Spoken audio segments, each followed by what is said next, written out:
ईशाना की जान को बचाने के लिए आदित्य और कपिल अपना भेष बदल के किडनैपर्स के पास जाते हैं और उससे ईशाना के बारे में जानकारी निकालने का पूरा प्रयास करते हैं। इस और मंगल भी उस गोडाउन में पहुंच जाती है और मंगल को वहां पर एक सुराग मिलता है और आखिरकार मंगल और आदित्य ईशाना को ढूंढ लेते हैं, लेकिन वह किडनैपर को यह पता चल जाता है जिससे कि वह आदित्य को भी एक रस्सी से बांध देते हैं। वह ईशाना समेत सारे ही बच्चों की तस्करी करवाना चाहते थे, लेकिन कपिल, मंगल और आदित्य मिलके इन सभी का पर्दाफाश करते हैं। आखिर कहानी क्या है यही हम जानेंगे आज के एपिसोड में। कहानी की शुरुआत होती है मंगल से, जो कि सौम्या पे इल्जाम लगा रही होती है, लेकिन सौम्या के पास एक भी सवालों का जवाब नहीं होता है, जिससे कि आदित्य भी सौम्या पे भड़क जाता है। आदित्य भी सौम्या से जवाब मांग रहा होता है। सौम्या की चुप्पी यह बात साफ तौर पे बता रही थी कि उसने कोई ना कोई बड़ी गलती जरूर करी है, जिसका अंजाम इन दोनों की ही बेटी ईशाना को भुगतना पड़ रहा है। आदित्य सौम्या से कहता है कि सौम्या, अगर तुम्हें कुछ पता नहीं है तो तुम तुम्हारा फोन चेक करवा दो। इसलिए नहीं कि मुझे तुम पे शक है, बल्कि इसीलिए क्योंकि कुछ मैसेजेस या कॉल से हमें ईशाना का कोई ना कोई क्लू मिल जाए, कोई ना कोई जानकारी मिल जाए। सौम्या कुछ कहे उससे पहले ही आदित्य को एक अर्जेंट कॉल आता है, जो कि होता है ऑफिस से। आदित्य ये बात साफ कर देता है कि आज वह ऑफिस नहीं आने वाला क्योंकि उसकी बेटी मिसिंग है। फिर आदित्य सौम्या के पास आता है, जहाँ पर सौम्या ये बात साफ कर देती है कि उसका ईशाना से कोई भी कांटेक्ट नहीं हुआ है हाल फिलहाल में। उसने ईशाना को कॉल करने की और मैसेज करने की बहुत कोशिश करी, लेकिन ईशाना की साइड से कोई भी जवाब नहीं आया। साथ ही सौम्या अपनी गलती मंगल के सर पे थोपने का पूरा प्रयास करती है, यह कहते हुए कि ईशाना कितनी जिद्दी लड़की है, वो अपनी माँ से तक सच नहीं बोलती, तो तुम कैसे एक्सपेक्ट कर सकते हो कि वो मुझसे सच बोलेगी। मंगल कहती है कि मेरी बेटी जिद्दी जरूर है, लेकिन पागल नहीं है कि किसी को भी बिना बताए एक हफ्ते तक कहीं और चली जाए। तुम अपनी लापरवाही मेरे सर पे थोप रही हो। अगर मेरी बेटी को कुछ भी होता है ना तो मैं तुम्हें छोड़ूंगी नहीं। इतना कहकर मंगल वहाँ से चली जाती है। मंगल के जाते ही आदित्य सौम्या को कहता है कि सौम्या, ये बहुत ही ज्यादा इरिस्पॉन्सिबल बिहेवियर है। एक बच्ची एक हफ्ते से गायब है और हम दोनों को उसके बारे में कुछ भी नहीं पता।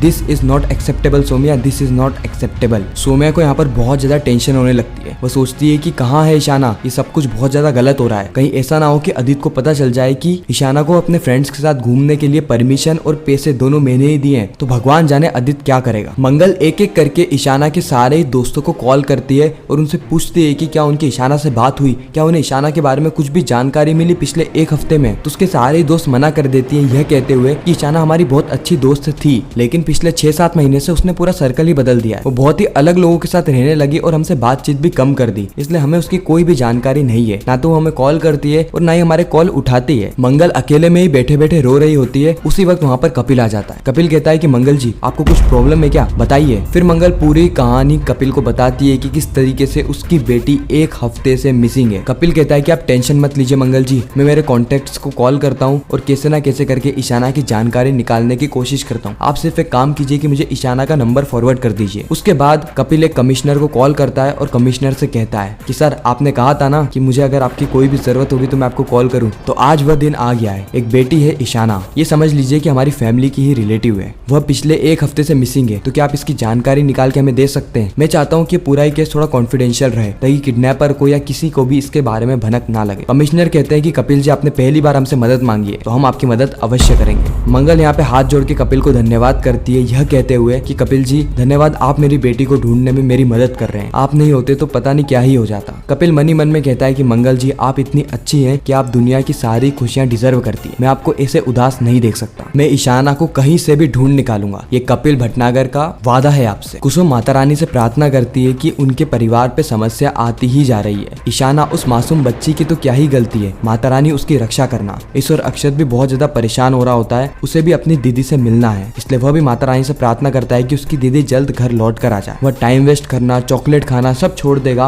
और सिर्फ पढ़ाई करेगा, बस एक बार उसको उसकी दीदी मिल जाए। ईश्वर आदित्य कॉल करके स्कूल वालों को धमकी देते हुए कहता है कि एक हफ्ते से हमारी बेटी मिसिंग है और हमने उसको भेजा था ताकि वो आपके साथ स्कूल ट्रिप कर सके। आपने एक बार भी उसके पेरेंट्स को कॉल करने की कोशिश नहीं करी। अब बिना पेरेंट्स की परमिशन के ऐसे कैसे बच्चे को बाहर छोड़ सकते हो। अगर मेरी बेटी को कुछ भी होता है ना तो मैं आपका स्कूल बंद करवा दूंगा। ईश्वर सौम्या बार बार ईशाना को कॉल करती है, लेकिन ईशाना का कॉल नॉट रीचेबल आता है। कुसुम भी सौम्या से कहती है कि सौम्या, आदित्य ने ईशाना की सारी जिम्मेदारी तुम्हें सौंपी थी और आज ईशाना गायब है सिर्फ और सिर्फ तुम्हारे कारण। सौम्या कहती है कि अम्मा, अब इसमें मेरी क्या गलती है। कुसुम कहती है कि किसकी गलती है नहीं है ये मुझे नहीं पता, लेकिन अगर ईशाना को कुछ भी होता है ना तो तुम्हारे लिए अच्छा नहीं होगा। ईश्वर मंगल भी माता रानी के पास जाती है और अपने हाथ में दीपक लगा के माता रानी से विनती करती है कि पिछले 6 महीने में उसने ईशाना से कितनी बार बात करने की कोशिश करी, लेकिन कहीं ना कहीं उसकी ईशाना से बात ना हो पाई। और आज ईशाना बहुत बड़ी मुसीबत में फंस गई है, लेकिन मैं चाहते हुए भी उसकी मदद नहीं कर पा रही हूँ। आप कैसे भी करके मेरी बेटी को मुझे लौटा दीजिए। आपको जो भी दंड देना है, जो भी दुख देना है, जो भी पीड़ा देनी है, आप मुझे दीजिए, मेरी बेटी को नहीं। मंगल यहाँ पे माता रानी की प्रार्थना कर ही रही होती है कि उसी वक्त वहाँ पर आदित्य का कॉल आता है। मंगल को लगता है कि शायद माता रानी को संकेत देने की कोशिश कर रही है, इसीलिए वो अपने हाथ से दीपक को हटाती है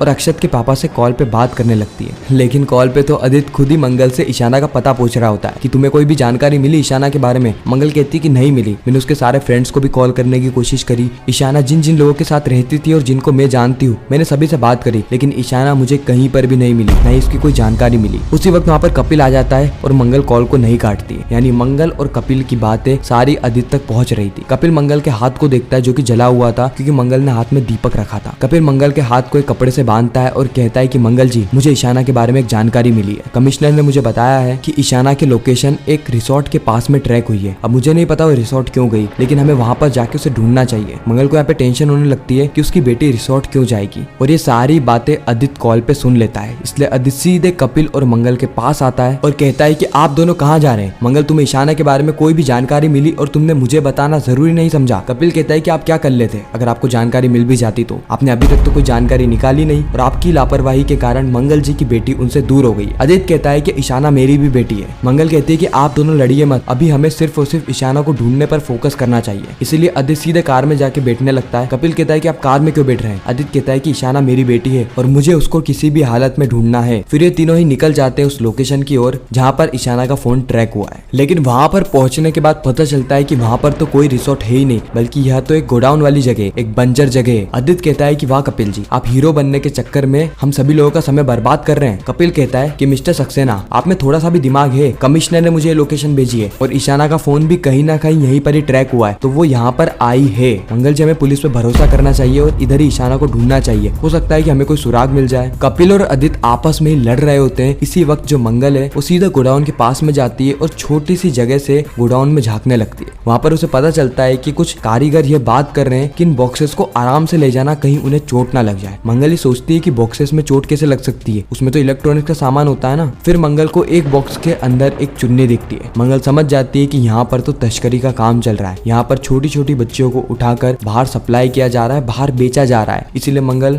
कपिल और आदित्य के पास आती है ये सारी जानकारी बताने के लिए, लेकिन यह दोनों तो अभी भी लड़ रहे होते हैं। मंगल बताती है कि ईशाना यहीं पर ही है, इन लोगों ने ईशाना को किडनैप कर रखा है, हमें कैसे भी करके ईशाना को बचाना होगा। और फिर कपिल और आदित्य दोनों ही अपना भेष बदलते हैं और जाते हैं किडनैपर के पास ईशाना के बारे में कोई ना कोई जानकारी निकालने के लिए। लेकिन वहाँ पर इनके साथ कई सारे हादसे होते हैं, जैसे आदित्य को पकड़ के बंद कर दिया जाता है। उसके बाद जो मंगल है वो ईशाना को ढूंढ भी लेती है। तो इसी के साथ ये एपिसोड यहीं पर ही खत्म हो जाता है। आने वाले एपिसोड की ग्लिम्पसेस ये है कि मंगल को ईशाना मिल जाएगी। बाकी आपको यह रिकैप कैसा लगा कमेंट सेक्शन में जरूर बताना। अगर आपको वीडियो अच्छी लगी तो वीडियो को लाइक करके चैनल को सब्सक्राइब करके ज्यादा से ज्यादा लोगों को ये वीडियो शेयर करना, ताकि हमारी फिर से मुलाकात हो।